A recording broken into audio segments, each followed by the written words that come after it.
What's intriguing, Christian, is that draft analysts might have some confirmation bias with the Lions' third round pick. When you invest, uh, in essence, three draft picks, three third round picks to move up 32 spots for a wide receiver, I can see why people are going to put Isaac TeSlaa under the microscope. But look, I think he's a player that, in essence, is a gritty individual that clearly, when we went out there, Ray Agnew spoke to reporters, and he was discussing the strengths of each of the Lions 7 selections. You can check it out at Lions on SI.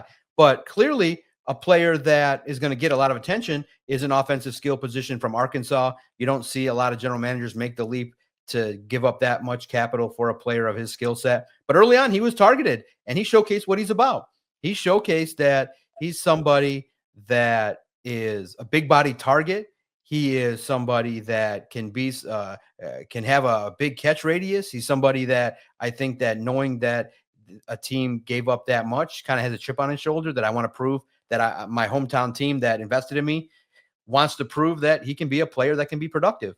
But it's interesting with draft analysts to look at, and what happened was a clip surfaced of one rep where it kind of showcased a little bit of what some of the pre-draft discussion was, is that his separation is not the best. But for one single draft analyst to say that Lions fans should be concerned is a little bit interesting, in that I do think that Isaac TeSlaa is going to develop under the coaching staff of the Detroit Lions. I think that the coaching staff is going to work to he's not a finished product. He's going to work to increase his route tree. He's going to work to develop his ability to be savvy and run great routes to get open. There's going to be some coaching involved. But I do think that people want an immediate impact from an offensive skill position player. I get that.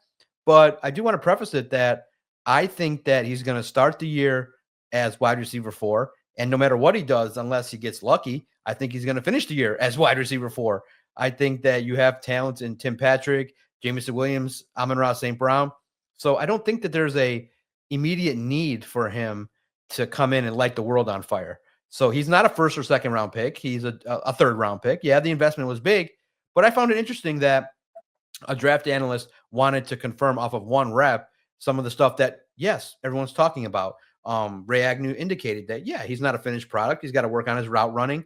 He didn't kind of run exactly the full route tree at Arkansas, and that he's got some issues, some things to continue to work on. Every player has strengths and weaknesses, but I do understand Isaac TeSlaa is under the microscope, and I can see a little bit of some angst with some people wondering, hey, why did a team invest that much in a player that maybe still has some things to continue, some maybe a ways to go to get to where his peak could be? Yeah, I mean, the beauty of it is that you can draft somebody who still has areas to grow, and that's why you have coaches, right? That's why you have front office people who help these players develop. So, like I said, I'm not by any means pressing the panic button based on one video on social media. Although I do believe last time I checked, that video did have 1 million views, which is wild. But again, that just shows how starved the fan base is for football content at this time of year. So yeah, I do think that obviously there are areas where he needs to grow. One of them being just simply working against press coverage. As somebody who didn't play a ton on the outside, he didn't have to see that a whole lot. As a slot receiver, you don't get pressed too often, especially given the fact that you're off the line of scrimmage on a lot of snaps. So I do think that that's an area he's going to have to work as far as getting off the line of scrimmage and then separating down the field. But again, the Lions trust Scotty Montgomery to go out there and do his job and develop this guy. And Scotty Montgomery, the work he did with the running backs coach proved the fact that he's an excellent coach. And I know that the position change could be cause for a little bit of concern, but I think that at the end of the day, coaching's coaching, and Scotty Montgomery's going to do a really good job developing him. As far as his role early on, I think that you're right. Either that wide receiver 4, or depending on certain packages, Khalif Raymond could bump ahead of him, and he's maybe the 5th wide receiver behind St. Brown, J-Mo, Tim Patrick, and Khalif.